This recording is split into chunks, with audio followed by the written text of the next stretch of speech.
ونصلي على رسوله الكريم أما بعد فأعوذ بالله من الشيطان الرجيم بسم الله الرحمن الرحيم قال ما خطبكن إذ راوتن يوسف عن نفسه قلنا حاشا لله ما علمنا عليه من سوء قالت امرأة العزيز الآن حصحص الحق أنا راودته عن نفسه وإنه لمن الصادقين ذلك ليعلم أني لم أخنه بالغيب وأن الله لا يهدي قيد الخائنين وما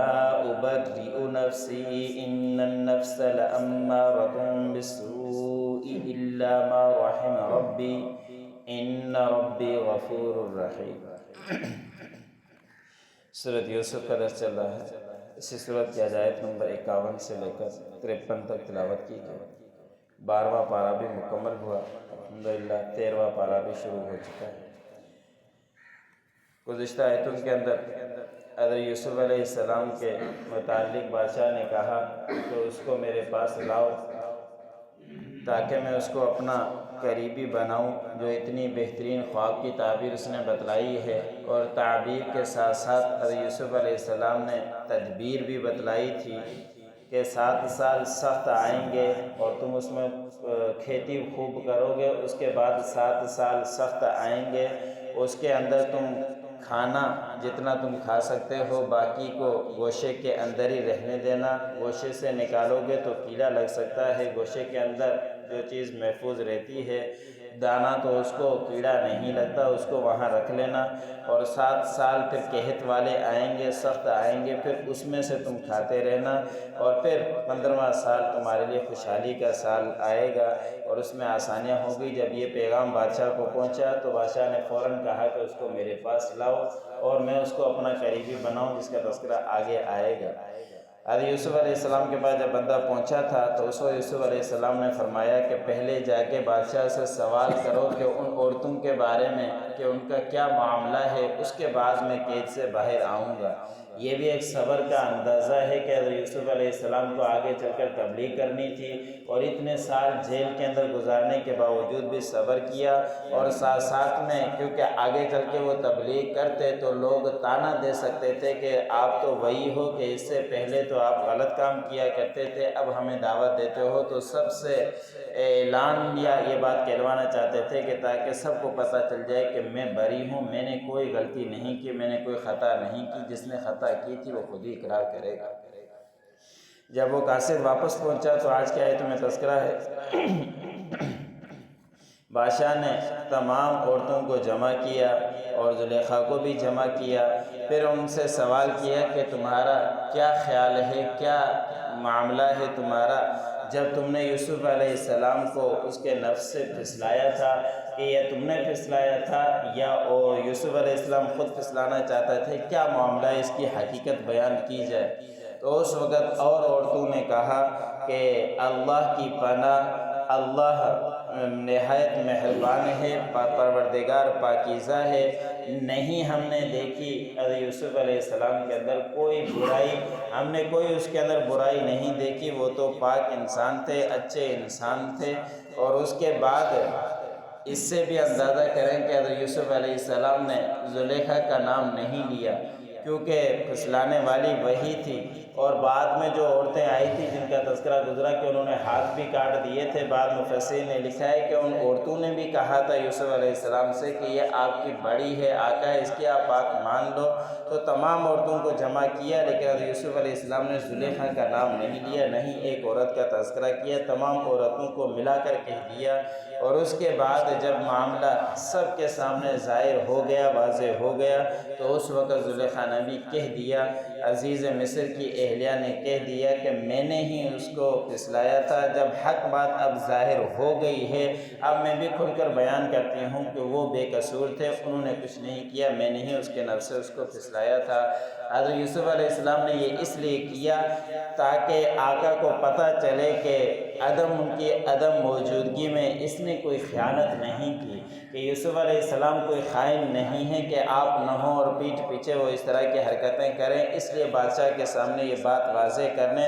ظاہر کرنے کے لیے انہوں نے یوسف علیہ السلام نے یہ کیا کہ سب کو پتہ چل جائے کہ یوسف علیہ السلام کوئی خیانت کرنے والا نہیں تھا،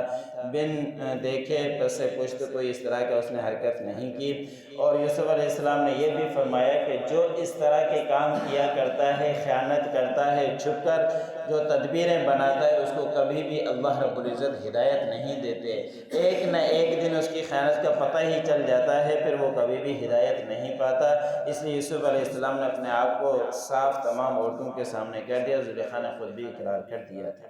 اس کے بعد یوسف علیہ السلام نے فرمایا کہ میں اپنے نفس کو بری نہیں کہتا کہ میں پاک ہوں، صاف ہوں، حالانکہ انبیاء اکرام صغیرہ و کبیرہ تمام گناہوں سے پاک ہوا کرتے ہیں۔ نبی کریم صلی اللہ علیہ وسلم کی حدیث یا مفسر نے لکھی ہے کہ نبوت ملنے سے پہلے ایک کافرہ عورت یا مرد نے گوشت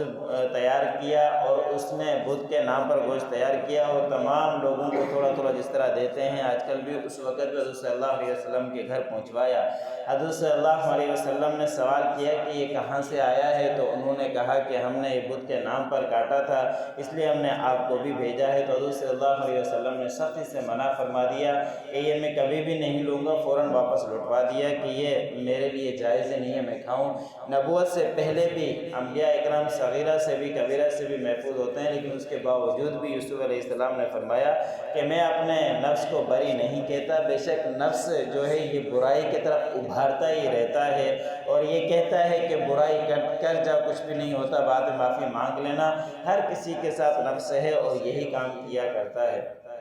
اس لیے حدیث مبارک میں آتا ہے، قرآن پاک کے اندر بھی ہے کہ نفس کی 3 قسمیں ہوا کرتی ہے، ایک نفس امارہ، دوسرا نفس لوامہ اور تیسرا نفس مطمئنہ۔ امارہ یہی ہے کہ صرف گناہی کی طرف رغبت دلاتا رہتا ہے، گناہی کرتے رہو، سب کچھ گناہی کی طرف رغبت کرواتا رہے گا۔ لوامہ وہ نفس ہے کہ گناہ ہو جائے فوراً اس کی ملامت کی طرف گمراہ میں ابھارتا ہے کہ جو گناہ کر لیا اب اس پہ فوراً تم معافی مانگ لو، اللہ رب العزت کی طرف رجوع کر لو۔ اور تیسرا نفس مطمئنہ ہے، وہ پاک صاف ہوتا ہے، اس سے کبھی بھی گناہ نہیں ہوا کرتے۔ تو اللہ رب العزت نے حضرت یوسف علیہ السلام نے فرمایا کہ میں اپنے نفس کو پاک نہیں کہتا، اس لیے کہ ہر کسی کے ساتھ نفس موجود ہے جو امارہ نفس ہوا کرتا ہے، برائی کی طرف ابھارتا رہتا ہے، مگر جس کے اوپر میرا پروردگار رحم کر لے وہی بچ سکتا ہے، باقی اور کوئی بھی نہیں بچ سکتے۔ بے شک میرا پروردگار معاف کرنے والا بھی ہے اور رحم کرنے والا بھی۔ قال ما خطبكن اذ راودتن يوسف عن نفسه، بادشاہ نے کہا کہ تمہارا کیا معاملہ ہے جب تم نے یوسف علیہ السلام کو اس کے نفس سے پھسلایا تھا؟ قلنا حاش للہ،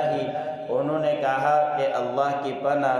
تمام چیزیں اللہ رب العزت کے لیے ہیں۔ ما علمنا علیہ من سوء، نہیں ہم نے دیکھا یوسف علیہ السلام نے کوئی برائی نہیں جانی اور نہیں کوئی دیکھی۔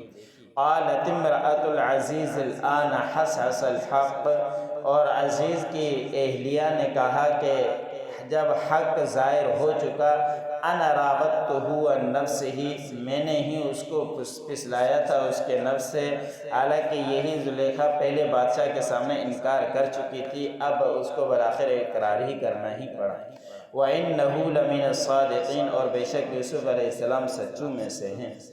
ذَلِكَ لِيَعْلَمَ أَنِّي لَمْ أَخُنْهُ بِالْغَيْبِ، یوسف علیہ السلام نے یہ معاملہ اس لیے کروایا تاکہ بادشاہ کے سامنے یہ بات ظاہر ہو جائے کہ بن دیکھے عدم موجودگی میں پس سے پوچھتے اس یوسف علیہ السلام نے کوئی خیانت نہیں کی۔ وَأَنَّ اللَّهَ لَا يَهْدِي قَيْدَ الْخَائِنِينَ، بے شک اللہ رب العزت خیانت کرنے والوں کے فریب کو ہدایت نہیں دیتے جو خیانت کیا کرتا ہے۔ وَمَا أُبَرِّئُ نَفْسِي، اور میں اپنے نفس کو بری بھی نہیں کرتا۔ إِنَّ النَّفْسَ لَأَمَّارَةٌ، بے شک نفس وہ امارہ ہے، بالسوء برائی کی طرف ابھارتا ہے، إِلَّا مَا رَحِمَ رَبِّي، مگر جس کے اوپر میرا پروردگار رحم کرے۔ إِنَّ رَبِّي غَفُورٌ رَحِيمٌ، بے شک میرا پروردگار رحم کرنے والا اور معاف کرنے والا۔